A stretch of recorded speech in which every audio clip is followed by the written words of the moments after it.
भगवान शिव का जन्म कैसे हुआ? शिव पुराण के अनुसार भगवान सदाशिव और पराशक्ति अंबिका, पार्वती या सती नहीं से ही भगवान शंकर की उत्पत्ति मानी गई है। उस अंबिका को प्रकृति, सर्वेश्वरी, त्रिदेवजननी, ब्रह्मा, विष्णु और महेश की माता, नित्या और मूल कारण भी कहते हैं। सदाशिव द्वारा प्रकट की गई उस शक्ति की 8 भुजाएं हैं। पराशक्ति जगतजननी वह देवी नाना प्रकार की गतियों से संपन्न है और अनेक प्रकार के अस्त्र शक्ति धारण करती है। वह शक्ति की देवी कालरूप सदाशिव की अर्धांगिनी दुर्गा हैं।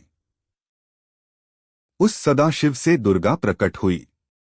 काशी के आनंदरूप वन में रमण करते हुए एक समय दोनों को यह इच्छा उत्पन्न हुई कि किसी दूसरे पुरुष की सृष्टि करनी चाहिए, जिस पर सृष्टि निर्माण, वंशवृद्धि आदि का कार्यभार रखकर हम निर्वाण धारण करें।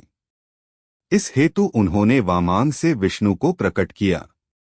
इस प्रकार विष्णु के माता और पिता कालरूपी सदाशिव और पराशक्ति दुर्गा हैं।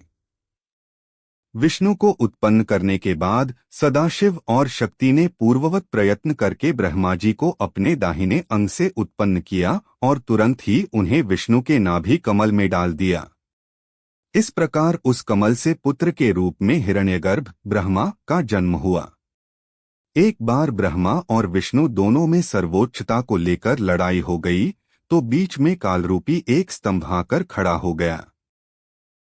तब ज्योतिर्लिंग रूप काल ने कहा, पुत्रों, तुम दोनों ने तपस्या करके मुझसे सृष्टि, जन्म और स्थिति, पालन नामक 2 कृत्य प्राप्त किए हैं। इसी प्रकार मेरे विभूति स्वरूप रुद्र और महेश्वर ने 2 अन्य उत्तम कृत्य संहार, विनाश और तिरोभाव अकृत्य मुझसे प्राप्त किए हैं, परंतु अनुग्रह, कृपा करना नामक दूसरा कोई कृत्य पा नहीं सकता। रुद्र और महेश्वर दोनों ही अपने कृत्य को भूले नहीं हैं, इसलिए मैंने उनके लिए अपनी समानता प्रदान की है।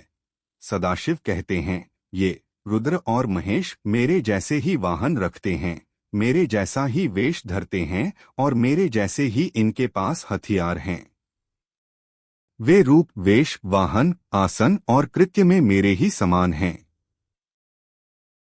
अब यहाँ 7 आत्मा हो गईं, ब्रह्मा, परमेश्वर से सदाशिव, सदाशिव से दुर्गा, सदाशिव दुर्गा से विष्णु, ब्रह्मा, रुद्र, महेश्वर।